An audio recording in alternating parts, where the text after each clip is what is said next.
So, good evening, everybody, and welcome to This is Archaeology and our lecture, Collaboration in Action, the Excavation and Conservation of the Melsonby Hoards.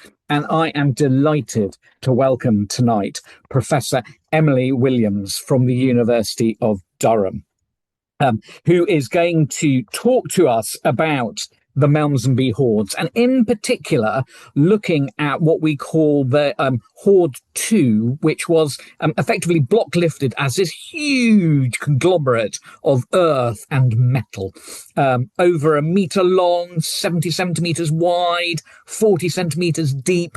This is just going to be a fascinating insight to how you pick something like that apart. Now, Emily is Professor of Archaeology and Conservation at Durham University, and she leads the MSc in Conservation of Archaeological and Museum Objects. So I think we're going to be in really great hands tonight. And Emily, I'm delighted that you can come and speak to us. And if you're ready, I'd like to hand over to you, please. Thank you so much. I'm just going to share my screen. In 2022, two remarkable deposits of Iron Age metalwork were excavated near Melsonby in North Yorkshire. Together, the finds, made up of ornate pieces of horse harness and parts of vehicles, constitute the largest Iron Age metalwork deposit found in Britain to date. The story of the material is one in which collaboration plays a central role, from the moment in which the objects were deposited in the ground, through to the excavation and stabilization of the material, and on to the nascent research and interpretation phases, which will proceed for years to come. Each of the people involved in the project has their own lens with which they view it, and their own tale to tell about it. As a conservator, mine centers on the conservation needs of the material and the findings we have made so far in addressing them. The broader story, however, began when Peter Heads encountered Iron Age objects while metal detecting on farmland with the owner's permission. Recognizing that the finds appeared to extend beyond the limits of the plow zone, Peter contacted both the local Finds Liaison Officer, or FLO, and Professor Tom Moore at Durham University.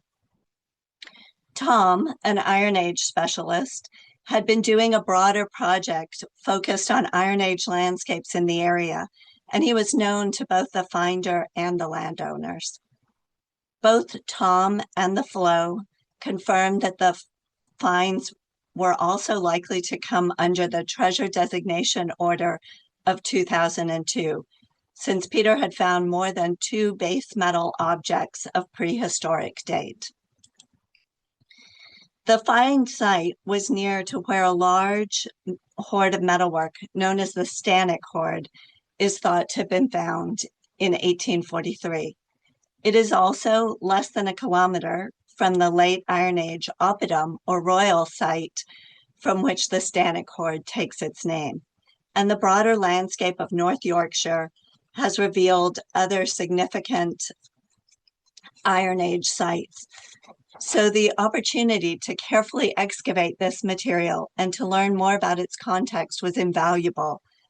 Everybody involved with the project is deeply grateful to Peter for recognizing the archaeological potential of the site and reporting it, and to the landowners for tolerantly allowing archaeologists to take over their field. Excavations were initiated by Tom and his colleague, Dr. Sophia Adams, an archaeologist who is also the curator responsible for the Stannick Hoard in the British Museum. Members of the Durham University Archaeological Services team also participated, and Peter Heads remained an active participant throughout. The first attempt to excavate the site was made in February 2022. A small spread of copper alloy objects was recovered, and then, as so often happens in Britain, the weather became decidedly uncooperative. If you remember the conditions in 2022, you may recall that an unusual number of powerful winter storms hit the UK early that year. With the threat of 3 of them bearing down on the site in 1 week, a decision was made to backfill and to return in the summer after harvest. The objects from the February excavation were brought to Durham for analysis, and this is the point that I was brought into the project. The finds were covered with a sort of clay-rich and rather muddy soil that obscured their shape, and conservation was needed to help identify what they were. Archaeological conservation has been described as a balance between 3 aims: revelation, investigation, and preservation. Each conservation engagement is a negotiation that alters based on current usage, i.e. display or storage, or research. Future use, the values and significance of the object itself, and the available resources. The treasure process imposes its own set of parameters. Within it, the focus of any conservation carried out is to retain the material in as close to its as-found condition, while also facilitating the identification necessary to advance the process. Any work that adds to the value of the object by making it more collectible or displayable is to be avoided at this phase. X-rays were used to give us a sense of the shape of the objects, and then cleaning was conducted, sometimes in keyhole areas, to provide more information. For example, the X-ray of this rather unassuming lump quickly identified it as a terret, a device used to help guide the reins in a yoke. But the frilliness of the sides was unusual. Careful cleaning revealed that what looked like frills were in fact rectangular bezels designed to hold yellow and red enamel or glass, which aided in dating the terret. The analysis of the finds suggests that there were a number of similarities with material from the Stannic hoard, and a hypothesis developed that perhaps this material could represent material missed by the workmen who found that hoard in 1843 and help pinpoint its original location. But as we were soon to learn, the reality was something much different. In August 2022, the team returned to the site. 2 trenches were open. Trench 1 was situated over the area where excavation had taken place in February, and Trench 2 was located approximately 25 meters away over an area where Peter had also gotten an initial strong signal. Early on the first day of excavation in Trench 1, after the backfill had been removed, Faye, one of the excavators, noted that she thought she had a tire. And you can see her tire beginning to come up here. This was quickly followed by Andrew, another archaeologist working on the site, announcing that he seemed to be coming down on something that looked very much like a cauldron. As we ultimately understood, Trench 1 contained what has been dubbed Hoard 1, a structured deposit of over 900 individual metal items. The assemblage had been placed in the bottom of a ditch that ran east-west. It consisted of 28 iron tires of different sizes and widths that had all been bent or deformed prior to being stacked at the bottom of the ditch. Sprinkled between the tires were many metal artifacts, including vehicle fittings, such as nave bands, which you can see here and here, and linchpins. And there were also pieces of horse harness, such as bridle bits and strap fittings. A cauldron, 3 iron lance heads, a large iron mirror, and a second copper alloy vessel, currently being interpreted as a possible wine mixing vessel, were also found in association with the tires. Material in the deposit showed signs of having been exposed to heat that was sometimes high enough to melt the metal. But the absence of large quantities of charcoal suggested that this heating had occurred elsewhere and prior to burial. Large rocks had been thrown into the ditch during deposition, with the apparent intent of causing damage to objects, as illustrated by one which had stoven in the base of the cauldron, and you can see it at the bottom here. Other objects, such as the wine mixing vessel, which had been pierced with a sharp spike or pointed object, showed signs of having been deliberately damaged or broken into pieces before deposition. The preliminary conservation challenges posed by the material was how to recover it safely. In the initial days of the excavation, it was clear that the find was large, that items were intertangled, and that many were in delicate condition due to the damage inflicted on them during or directly before burial. But it was not clear how easily they could be separated. The deposit resembled an unusual game of pickup sticks or a bowl of spaghetti. Would it be necessary to cut tires in order to lift sections of material for later excavation in the lab? How corroded was the metal, and how fragile would the tires and other iron artifacts be? Could they bear their own weight if lifted, or would they require plaster sleeves to help support them? How much time was available to us to complete the excavation? Would it be feasible to excavate it all at once? Or would it be better to rebury material and return once all the resources were in place?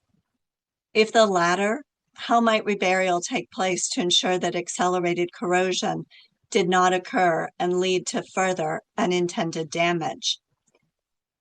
And how would we pay for it all? Luckily, Historic England stepped in and provided funding for the excavation to proceed. Colleagues around the world generously answered our vague and rather secretive questions about topics ranging from how best to cut metal without altering its metallurgical structure, to their preferences in geotextiles, or the corrosion potential of different reburial solutions. And a relatively dry summer meant that it was possible to slowly and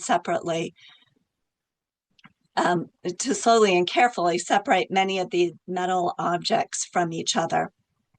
In the end, only one tire needed to be cut in order to allow the cauldron to be safely removed and the other artifacts released. And you can see how much iron remained in this tire. Interestingly, one of the counterintuitive things about archaeological iron preservation is that the more metal that remains at excavation, the more problematic later storage may be. This is because that metallic iron is available to continue reacting with contaminants such as salts acquired in the burial environment, and these reactions can be initiated by relatively low amounts of moisture in the air. The excellent preservation of the iron objects therefore aided their excavation and recovery, but posed potential problems for their long-term storage. As the excavation continued, the focus of the conservation work shifted. One of the early challenges when the excavation was ongoing was just staying in front of the volume of finds coming off the site. At times I felt like I was drinking from a fire hose. And another challenge was making sure that we had a safe, secure place to receive all these finds. One of my colleagues joked that she lived in fear of leaving her office for too long in case she returned to find that artifacts had colonized it. Several finds, including the cauldron and wine mixing vessel, required careful lifting and the use of plaster or other supports to ensure their safe recovery. Jennifer Jones, a conservator and find specialist who works with Durham Archaeological Services, aided with these while I remained in the lab to deal with the incoming materials. Some finds, particularly those from the highest levels, required additional cleaning to identify what they were or to facilitate environmental sampling. Much of the work, however, centered on recording objects to aid Sophie in the finds analysis and processing those finds. This included taking record shots, measuring and weighing finds, x-raying them, assessing condition, and adding padding and supports as needed, and then moving them into dry microclimates to help slow their potential deterioration. This last may not be the sexiest part of either archaeology or conservation, but it is critical to ensuring that the objects can be studied in the future. The microclimates were created using both the Stewart and Aravan tubs that are a familiar feature in British archaeology, but we also created bespoke storage solutions for oversized objects. These included utilizing really useful boxes, which come in a greater variety of sizes. They lack seals, so we attempted to create our own by filling the spaces in the lids with polyethylene foam and sealing that in place with a silicone sealant. This had mixed results. It did create a seal, which meant that the microclimate inside lasted longer, but the seal was not perfect, meaning that the silica gel inside needed to be watched more carefully and reconditioned every 4 to 6 months, instead of the 6 to 12 months we could expect with the more tightly sealed boxes.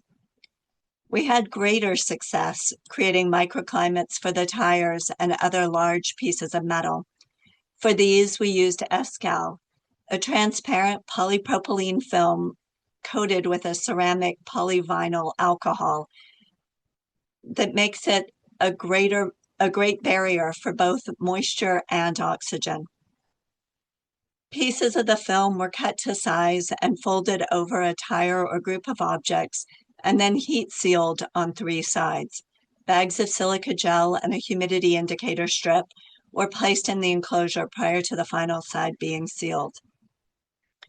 Because Escal film can be scratched by excessive handling, impacting its barrier abilities, bespoke coroplast boxes were also created for each enclosure.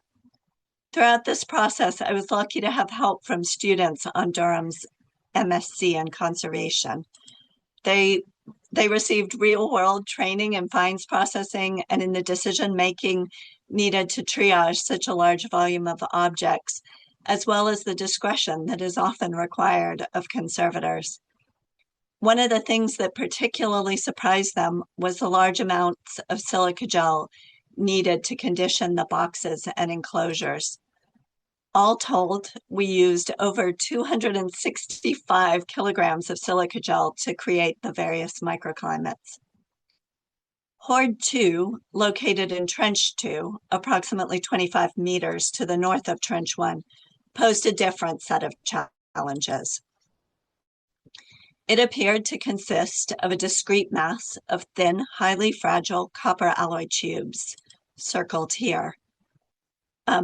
The tubes were surrounded by a thick and very concrete-like layer of iron pan or corrosion.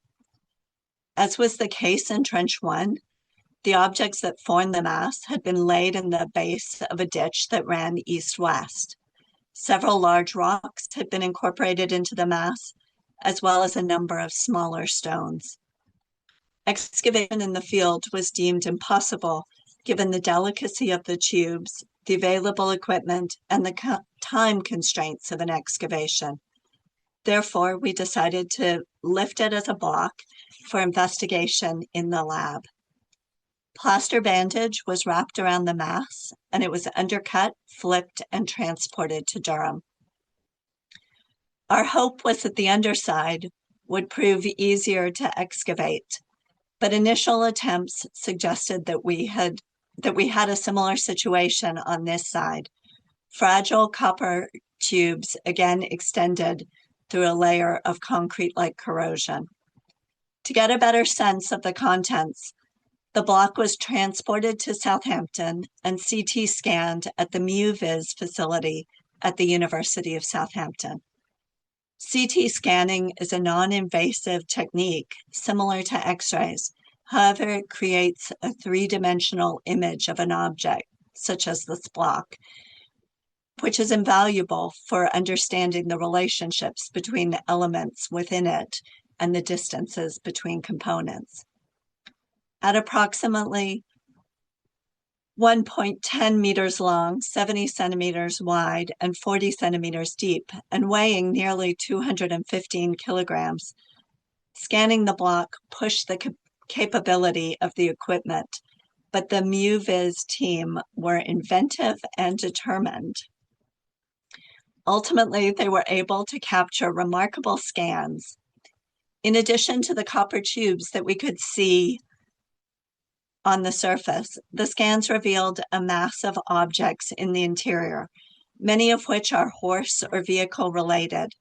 Bridle bits, harness fittings, linchpins, and nave bands, and are similar in form to the materials already known from Trench 1. So I'm going to play the CT scan for you and narrate it a little, but I've put a few images of some of the similar materials from Hoard 1 so that you can see what I'm talking about as we begin to see the outlines of these objects. So we'll just press start. And here you begin to see a turret ring emerging. You can also see various tubes up in this area. We're about to see 3 nave bands come into view and a bit with a very lovely starburst pattern on it, another turret ring. Over here, you'll see that we have an area where there are fewer finds. Here we have 2 lentoid objects with what seems to be a long shaft through them. There's another bridle bit here. Part of a finial similar to this one over here. More nave bands. You can see that here's a linchpin again. You can see that the objects are oriented in very different directions, and this is a toggle, and there are a number of them packed into the block. The scans help to guide the excavation work, identifying areas such as those corners that I pointed out that were safer to start removing soil and rocks and to allow us to get our eye in before we moved into the mass itself. The density of the concretion meant resorting to different types of excavation techniques. Instead of the leaf trowels, wooden satay sticks, and clay modeling tools that are often favored for delicate work, I used a device known as an air scribe, which is more commonly used to help excavate fossils from their surrounding rocky matrix. An air scribe is essentially a pneumatic device that utilizes compressed air to drive a small pin or stylus. It's like a highly miniaturized jackhammer, and it permitted precise and controlled removal of the surrounding dirt, corrosion, and rock. As imaging techniques and other forms of analysis have become increasingly powerful, an argument has been made that more traditional forms of investigation are no longer necessary. At Jamestown in Virginia, the decision was made not to open this silver reliquary because of the damage that might be caused, and the contents were instead printed from the CT scan and studied as a proxy. In the case of the block, a similar approach would not have worked, not least because of the treasure valuation process and its specific needs. Excavation, however, added a tremendous amount of information to what the CT scans had already revealed about the block's contents. The thick concretion on what was originally the base of the deposit, but now is the top as the result of the block being flipped in the field, relates in part to several spears that were laid down before other objects were flipped in the field. Before other objects were piled on top of them. I've circled the spears here, and so you can see the two most obvious ones, but there are others in this matrix too. Textile remnants preserved both on the artifact surfaces, and here you can see those, and in the soil around the artifact mass, suggest that the objects were gathered together and wrapped either prior to burial or during burial. This is further indicated by numerous voids between the objects, and you can see those here and here. The textile wrapping would have prevented soil from trickling into these areas and filling them up, both during the original burial process and afterwards. And coming onto them was a really surreal experience. You'd be cleaning, and then suddenly it would open up into this little chasm. There was little evidence that the objects in the block had been exposed to the same sort of heat as those in Trench 1 had. Objects had been carefully layered on top of each other and occasionally threaded onto or through each other. And here you can see those lentoid objects that I had mentioned, and passing between them this iron rod that may be a spear or a pilum. Several thin copper alloy objects and a number of iron objects that we have so far been able to identify in the CT scans were also revealed, again highlighting the importance of pairing different investigative techniques together. Going into the excavation phase, I'd imagined from our experience with the materials in Hoard 1 that the end result would be the separation and extraction of each object. But due to both the way in which things had been threaded together and the degree of corrosion present, this proved impossible.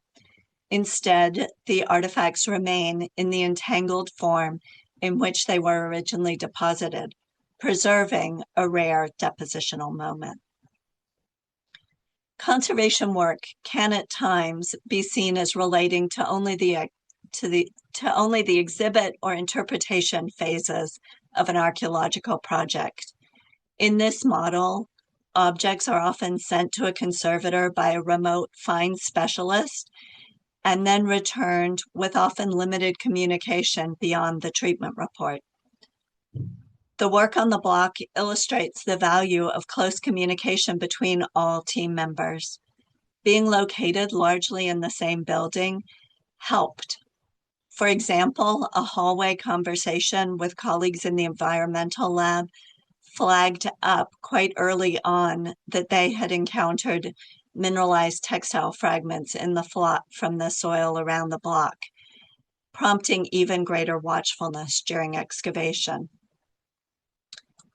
During the block excavation, daily images and videos were exchanged with collaborators working further away, particularly with Sophie at the British Museum, ensuring that everyone was in the loop and that as many insights as possible were considered, especially since the forms and voids emerging from the soil could at times be difficult to interpret. And here you can see this is a boar-headed object and then a little face, but the angle that they were at made it hard to understand them initially. The close communication between team members was an interesting contrast to the near secrecy that otherwise enveloped the project in its early phases. As we got closer to the resolution of the treasure process and the announcement of the find, the block began to receive more visitors. And I soon found that unexpectedly, one of the criteria for judging character that I had developed was how willing a person was to crawl around on the floor, looking into the cavities and nooks and crannies within the block to identify new details? Did they have the joie de vivre of a child on Easter looking for hidden treasure, or were they more aloof and remote? I can happily report that few people failed this test, and I think that it speaks to the power of this object to seize the imagination and illuminate the archaeological process. In July 2025, the Yorkshire Museum purchased the material from both hoards after a successful crowdfunding and grant writing campaign.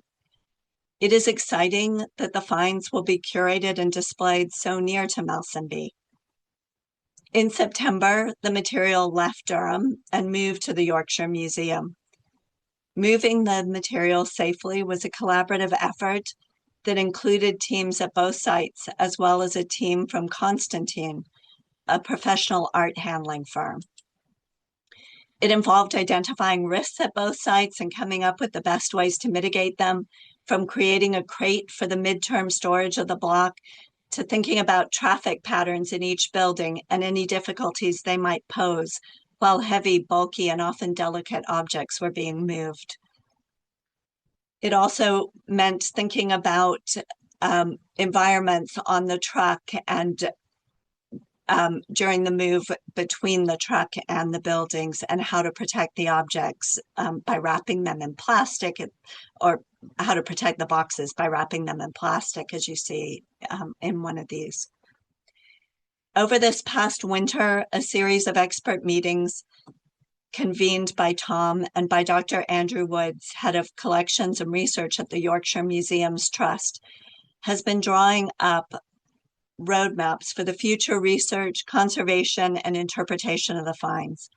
In many ways, although much has already been learned about the hoards through the fieldwork, lab work, and analysis undertaken to date, the exploration is only just beginning. There are many questions to be answered, and much work remains to be done. We know that the tires and many of the other elements likely relate to vehicles.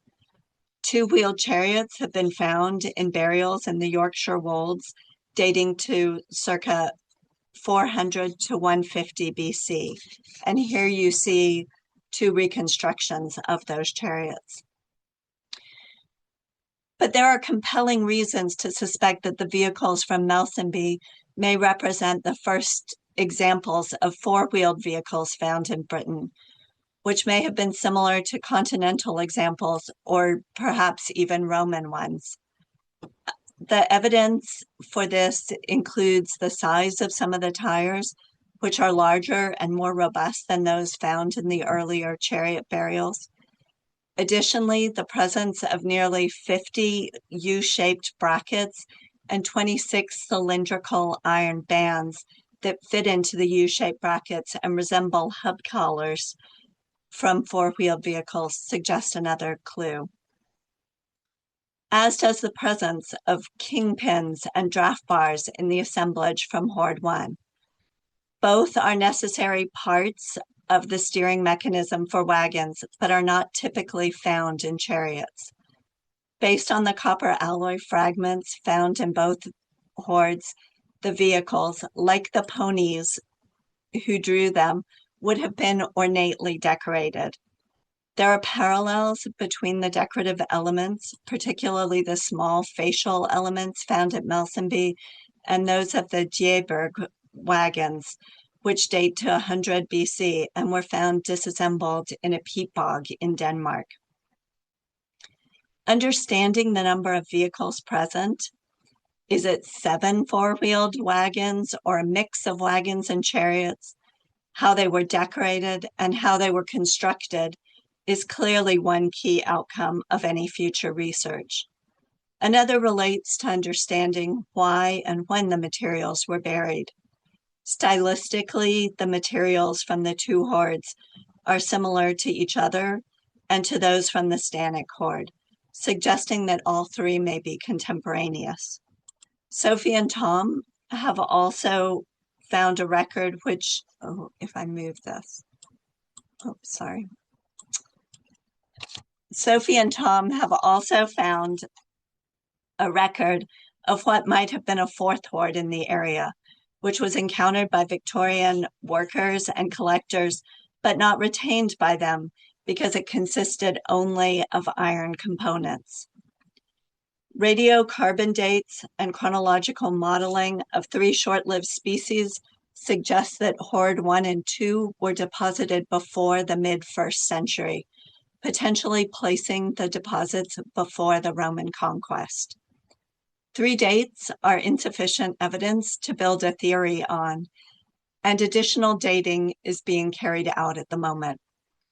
But they are suggestive and they are interesting. Stanek has been tied to Cartimandua, a queen of the Brigantes, who is mentioned by Tacitus as being a client ruler allied with Rome between AD 51 and 69. It is a logical temptation to want to connect a named individual with these remarkable finds, but the dating evidence so far suggests that they may relate to an unnamed predecessor of the queen. What may be more interesting, based on the number of the finds and the drama of their burial, is to think about the community that must have collaborated to bring them together and the sort of event that led to their burial. It must have been communal, with either lots of wagons being driven to one site or parts of vehicles being brought there, since the wealth represented by the raw materials is substantial. It must have been physical, at least in the case of Hoard 1, with objects being broken and bent and rocks being thrown into the ditch. It is also likely to have been loud, with the noises of those rocks ringing on the metal objects they struck. Would the fire have been near enough that the roaring, popping, and cracking from it could also have been heard? Would there have been additional noises from people and possibly ponies? How long might such an event have taken, and why was it held? We know that both hoards were organized according to an internal logic and have a structure in terms of the way in which objects were placed within them. Choices were made about what to include and what not to include.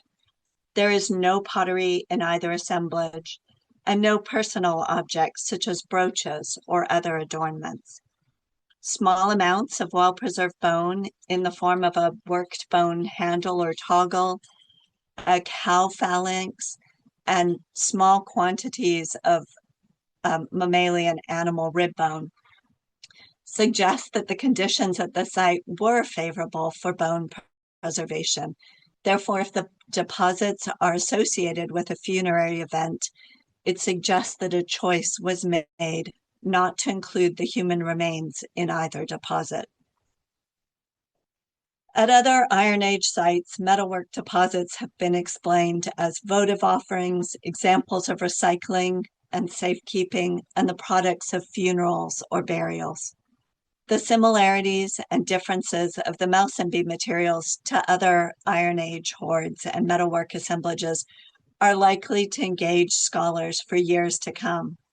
Conservation has a continuing role to play in this discussion in terms of helping us to understand how the objects were made and decorated, what the surfaces of the metals looked like before burial, how materials were transformed by the heat and other treatments they received, and how they were altered during their long years of burial. But there are many other specialists, from heritage scientists to expert in dating techniques, carriage makers, engineers, equine experts, scholars of the Iron Age, and curators, who all have skills to contribute and narratives to add to the rich tapestry that will be woven. On May 15th, 2026, the Yorkshire Museum will open an exhibit on the Melsonby Hoards, giving visitors an opportunity to see much of the material in its as-found condition and to begin to form their own interpretations and stories about the hoard. The exhibit will be open until summer 2027. Do please consider visiting it. For those of you who may read antiquity, an article on the hoards was published online just yesterday. any large project is realized through the collaboration of many individuals. And I would just like to finish by thanking some of the many contributors so far. And also, I'd like to thank you all for joining me this evening and listening.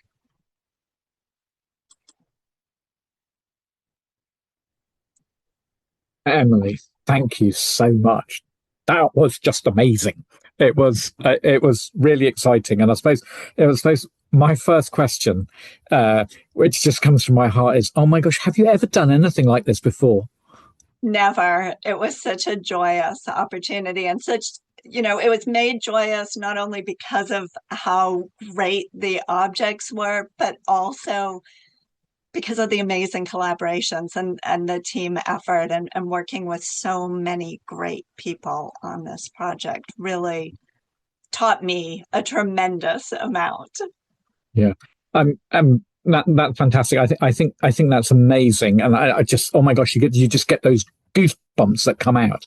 I've got some questions now from the Q&A that I'll go on to. So Miles first asks, when you first saw the finds after conservation, how did you feel when you were actually seeing the detail? So that's particularly from the block excavated in the field. I mean, I think we got a really good impression there. How did it make you feel when you saw those finds come to life? I think I think while I was working on the block and as things were emerging from it, there was always the slight feeling of terror. What was it going to reveal? What were we going to go through something that we shouldn't, etc. But there was also, it is archaeology. Conservation is archaeology on a micro scale, particularly this kind of work. And um, getting to be the first person to see this emerging after so many years in the ground was really a thrill as well. How did you how did you go home at the end of the day? It was hard. I spent many, many weekends in this building because I Right. couldn't be torn away from the work. I can I can really understand that. Okay, let's jump into some more of the questions from online. So these copper tubes have really sparked people's curiosities, and obviously with some of the other news we've had recently, people are asking, do they hint at things like Carnacs, or what do we think the copper tubes are? Yes, that's an interesting question. We wondered that ourselves. We don't actually think that they do hint at that. At the moment, our working hypothesis is that they might be copper sheaths that go around things like the spokes on the wheels or parts of the wagons themselves to add more decoration, more bling to them. Yeah, okay, that's amazing. That would be really extraordinary, wouldn't it? Which is fantastic. Okay, so question from Nick: any information on the source of the iron for the different objects, including any potential reuse of iron, or is that still future research?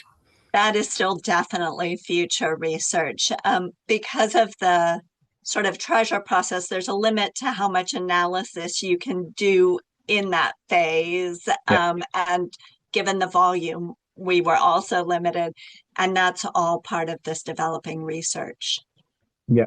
Okay. And there's questions about the date of deposition, but I think you nailed that later on in your presentation. So we're looking at this period around 40 AD, is that right? So right before the Roman conquest proper and actually occurs.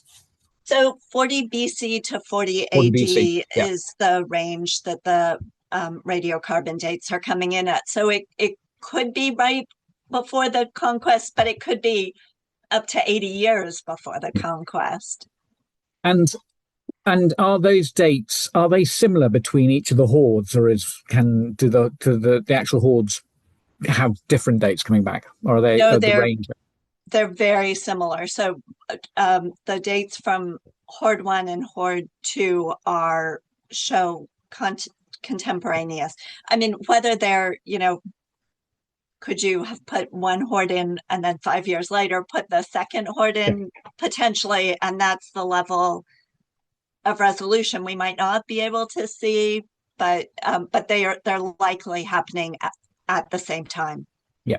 Okay. So what I found really interesting is the two hoards in their sort of composition are really, really different. Yeah.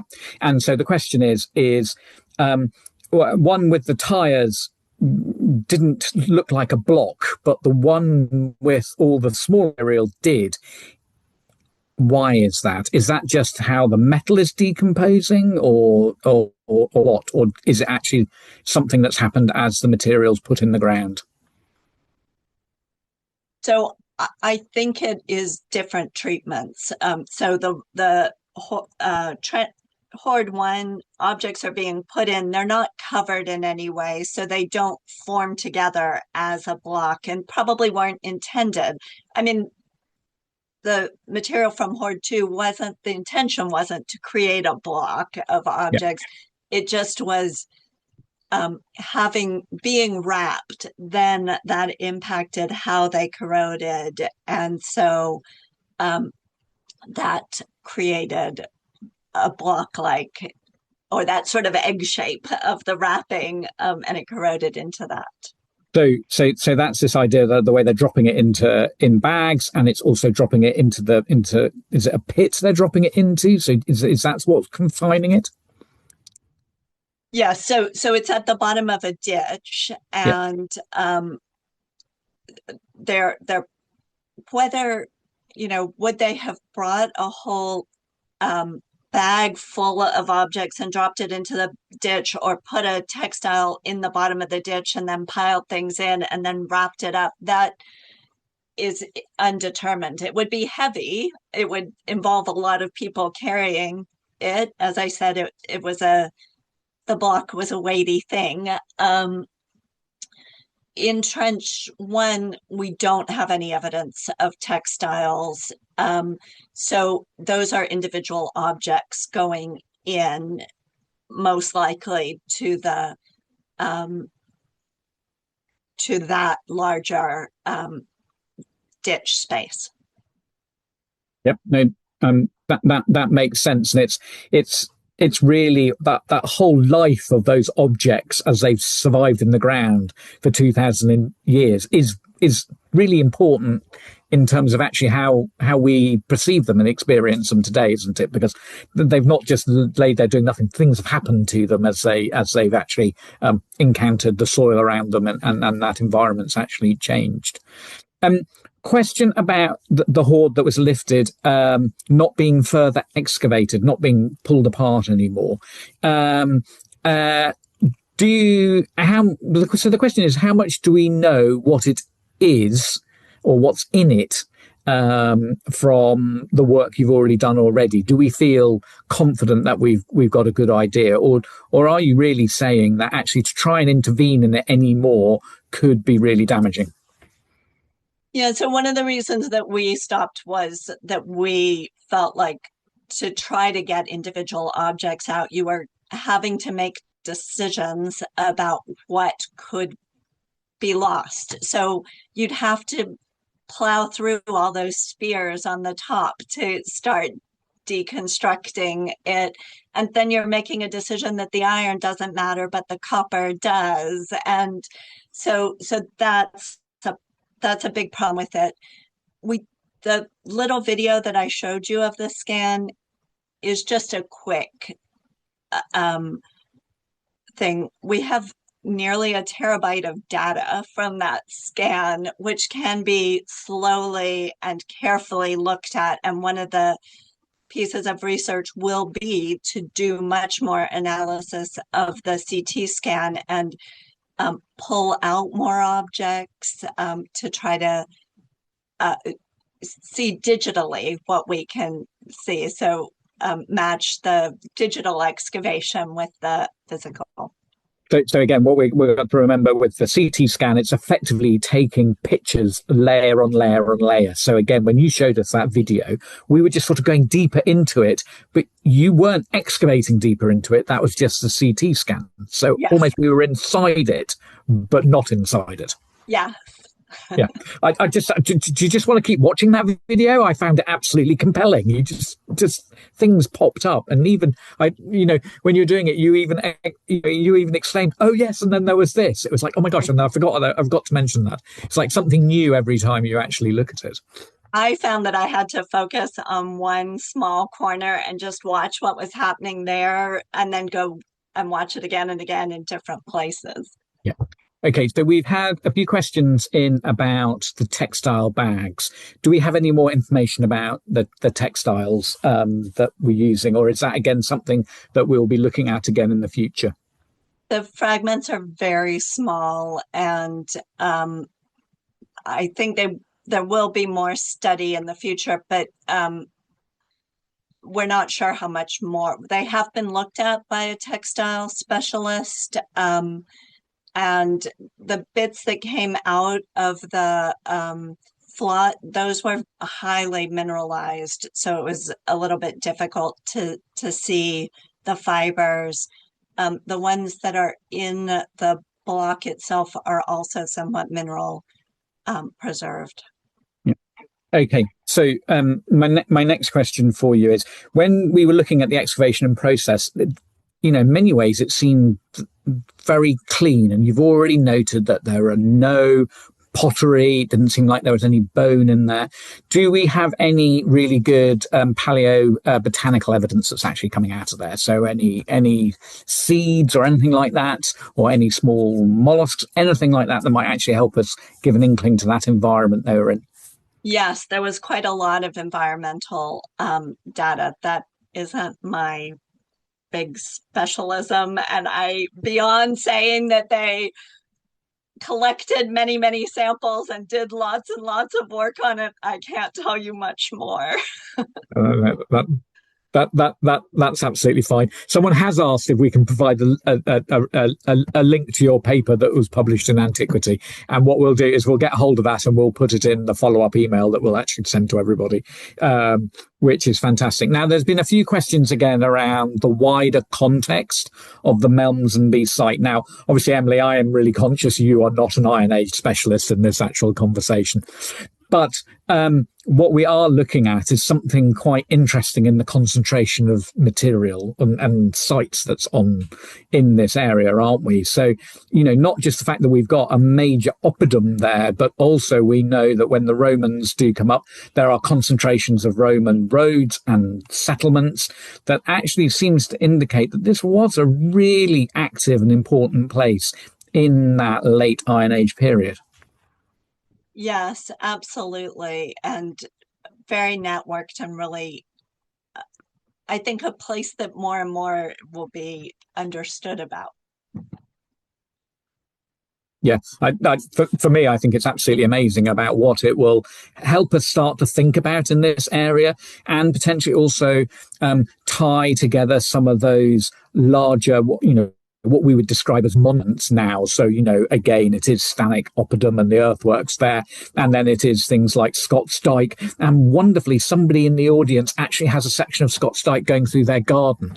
So yeah, it goes all the way down to Richmond. So actually, what you're starting to do is link stories across a whole swathe of North Yorkshire, which I think is really fascinating, and you can actually start to tie those things together, which is absolutely fantastic. Now, I've got another question. This is one that it's about thinking about things. Now that you've done this, as ever, is there anything you'd do differently if you started it again now?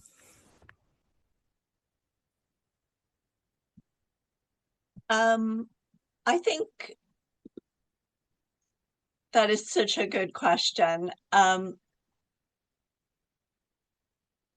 think it just had to unfold the way it sort of had to unfold. In some ways, because of the size of it, of the number of objects coming in, that drove some of the process as well.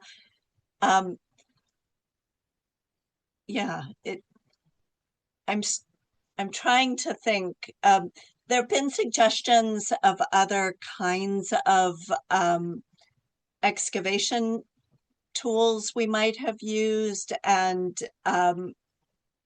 they would have been interesting to try. I think some of them would have been non-starters. People have suggested that air abrasion might have been useful, but trying to contain all of that air abrasive dust in and not fill all the voids would have been difficult. So yeah, there are more things that we could have experimented with now that we chatted with more people. But the other interesting thing is that element of having to keep the circle so close. That is very different from other projects where you can be talking to everybody you know at all times. Yeah. So I really understand that context. So I once had the privilege to excavate a Bronze Age hoard, a small spearhead hoard, and it was that pick of sticks you talked about was exactly what it was like. And our real challenge is that when we found it on a proper archaeological excavation, it was 4:30 on a Friday evening. There was no going home, because we couldn't leave it. And so you're literally there having to make immediate decisions about how do you retrieve this? What do you take out first? And so sometimes what we forget to understand is the context in which you're taking the decisions are very different from the world of hindsight looking back again. Yeah. And sometimes we just got to understand that there are no rights and wrongs in these, because sometimes you're doing this for the very, very first time. And actually that whole process, what you've explained to us actually becomes a really integral part of the conversation. You can only put a team of people together that's the best people at that particular moment in time. And not everyone's there to actually do it. So it's really hard to actually then look back again. Yes, there'll always be things we can do differently. But actually, you've got to remember when you're in that moment, it's a really confined space. And that, again, I thought you really expressed that bit about, well, of course, we couldn't really tell anyone. Because actually, there were, there's this idea that you've got to keep the materials safe, you've got to retrieve it, but then you want to be as open as possible. So there are some really interesting dilemmas that actually sit there. Okay, right, let's go. We have a whole host of questions still, so I'm sorry, everybody, I'm not going to get through absolutely everything, but I'm doing my best through this again. So let me just see where we can go. Okay, so when this big block went in, well, it didn't go in the ground all at once, or did it go in the ground? Do we? So this is again block 2 with these bags. Do we think they're dropping the bags in at different times, or are they just dropping them all in at once? Were you able to see any of that sort of evidence? So with the block, it's just one textile probably that's around it. Okay, so the whole thing.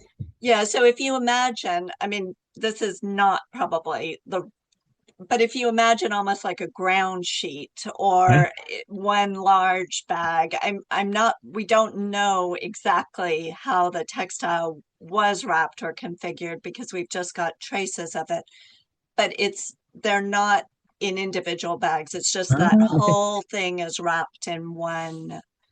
Okay, because that's really interesting, because I doubt one person could have lifted it. No.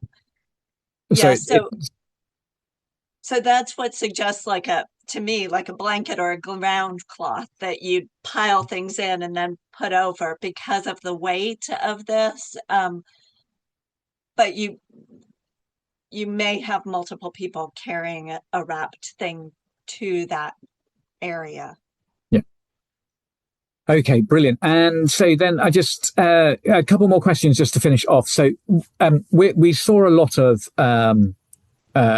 cart material, which was easily identified. Was there anything absolutely exotic in all of this material? Now, one of those rings you showed us with the ability to actually put glass in. Now, that was fascinating. But was there anything else that really stood out in the way that it actually looked, potentially like it was highly decorated or exotic in many ways? There are a lot of objects with coral on them. So many of the objects are decorated with coral. It has now gone white. So if you saw some of the objects had what looked like white beads on them. But of course, that amount of coral would have had to have been imported from maybe the Mediterranean. So that's suggesting larger trade routes potentially. I think the wine mixing vessel and the cauldron are both so ornate, and I'm told that the fish that I showed an image of in the base of the cauldron is quite unique for the Iron Age, because fish don't seem to have been very prevalent in the diet. So to find fish on the cauldron is of interest. Emily, the last question I'm going to actually ask again is about the particular find spots. So we're in a ditch.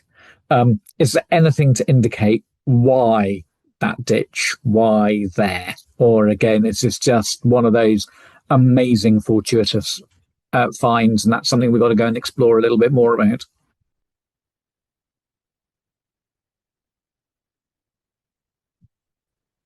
I think that larger landscape work that Tom has been carrying out, and he could answer that sort of question in a way that I am unable to.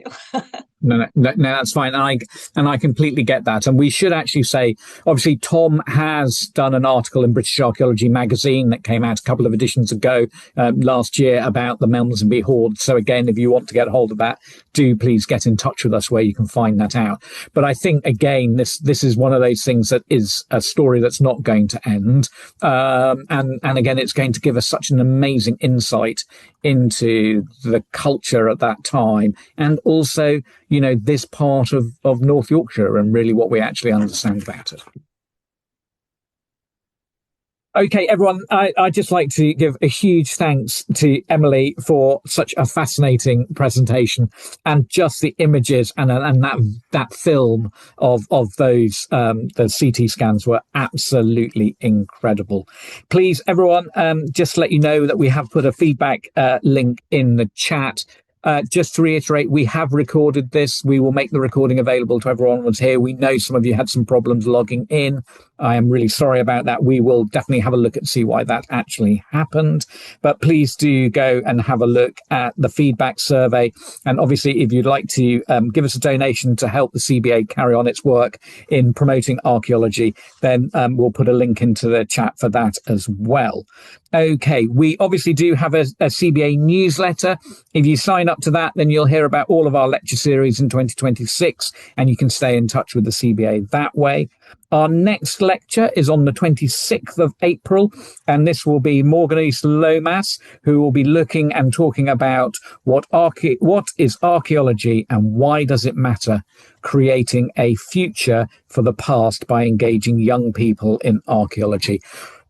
Morgan, she actually runs a scouts group in Derbyshire and set up their own archaeological badge.